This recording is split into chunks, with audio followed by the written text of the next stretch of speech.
I remember the night I saw the old lady out in what most would consider the boondocks. Her name was Margaret, or something like that. After that, I never saw her again. The story behind it is actually a bit amusing. My father and I had gone out to check some pipes when our truck got stuck in the mud. He was really mad and probably said a lot of things you probably shouldn't hear at my age.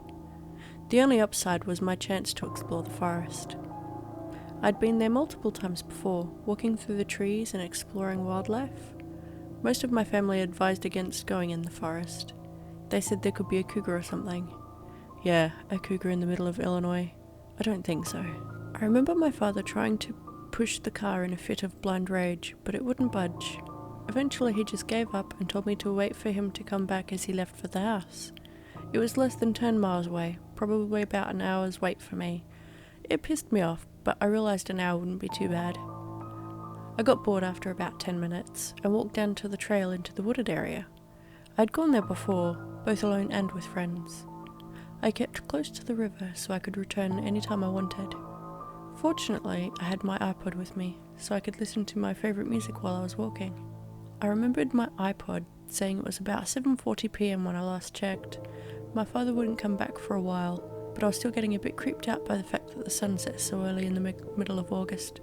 My mind went off to different topics before I came back to the end of the river. I had never gone this far, so it came as a bit of shock to me that it even existed. It was basically just a large pool with a few trees growing out of it.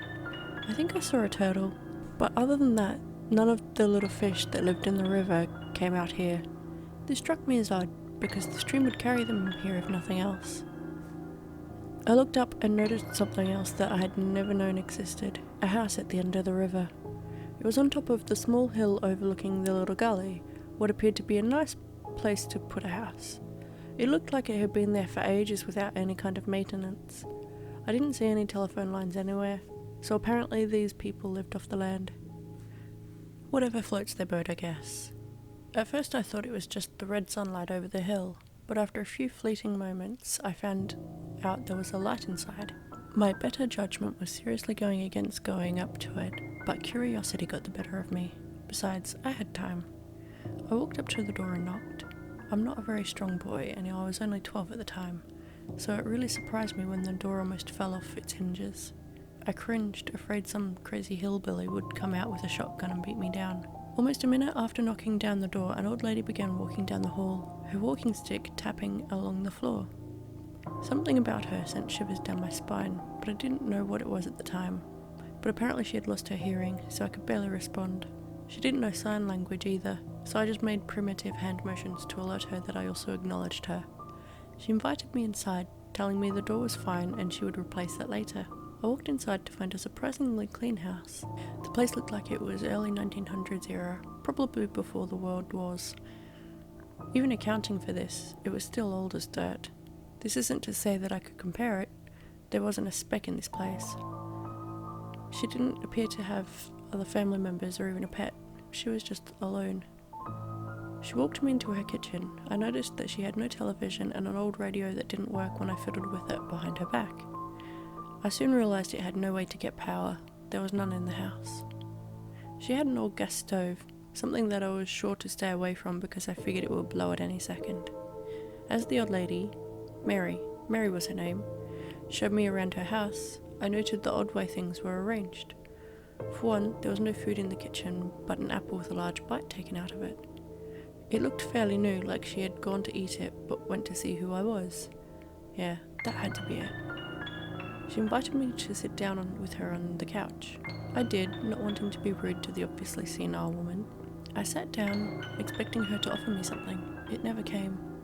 After a short amount of time that seemed to last forever, she finally broke the chilling silence. "You should go, honey," she said softly. I stared for a moment, confused on why this woman wanted me to just up and leave after inviting me inside. Plus, it was a bit chilly outside, making her remarks seem even more sinister. "Why do you want me to leave, ma'am?" I asked as politely as I could. I knew she probably couldn't hear me, but she quietly responded to my surprise. "You should go before Jerry comes." My mind swelled with questions. Who is Jerry? Why did I need to leave? Maybe this old woman thought she had a husband coming back, but that seemed highly unlikely based on her age. Probably one of those sad stories of someone going senile and wasting away because they wait for someone who was never coming back. I thanked her for the hospitality and left. Still a little bit ticked off that I had to leave, but happy to have met the crazy old thing. I remember her saying something as I left, but it was much too soft to hear. I returned to the truck just as the sun went down. My father was just coming up the road with my mother and the other truck, so I had arrived just in time to avoid a lot of yelling. We hooked up the old truck, got out of the mud and left. I told my family about the woman and the strangely clean house. Neither of them knew anything about an old lady in the middle of that part of the forest, but apparently they were worried because Dad called the sheriff to check the house out. The next day we went out there, the sheriff, my father and I. Even though it was almost noon, the sky was still a menacing shade of grey. As we approached the house, whose door was still knocked down, I almost swore to seeing something going on near the house. We entered, but we weren't inside for 2 seconds before things got freaky. We found the lady, or at least her remains. She was just a sack of bones by then, sitting on the same couch I left her. She apparently had been there for quite some time. Her body was preserved, but I don't know how. My father freaked out, but nowhere near as much as I did. I know what I saw. I saw her move and I heard her talk. When I left there, she was not a body. She was very much alive. They took the body to a funeral home and tried to identify her. She was a pretty old lady, something around 90 years old. Her name was Mary Ellington. She had lived out there with her family of fishermen. Nothing seemed out of the ordinary until they researched a little further. She had 2 kids, but one died at an early age. The other one was named Jerry Ellington, the boy who she told me was coming the previous night. They had lost all records of him after he left his job in Chicago as a gravedigger. I figured he had somehow told his mum that he was coming home and just never did. That was a week ago? I haven't thought too much of it until today. As I was digging into a nice apple, suddenly I had a horrid thought. No matter how much you preserve a body, it will eventually decompose. But this woman was in great shape despite the fact that she was pretty old and dead for at least a month. My family had driven me to think I was just having some sort of daydream, or I saw the house and made everything up. But like I said before, I saw that woman alive. I'm pretty interested in the supernatural. I read stories about them, most of which are fake. I look up accounts of people seeing dead relatives or getting abducted by aliens. It was just a fun pastime up until now. Why would I see her ghost? Was she trying to tell me about her sad, lonely life? Just trying to have a friend? Recalling my short conversation, one line comes to mind. You should go before Jerry comes. Who was this Jerry? Why did I need to leave? I doubted my original conclusion that she had gone completely senile, and I'm beginning to think of other possibilities. I'm still trying to find an answer to this one question. Why was the house so clean?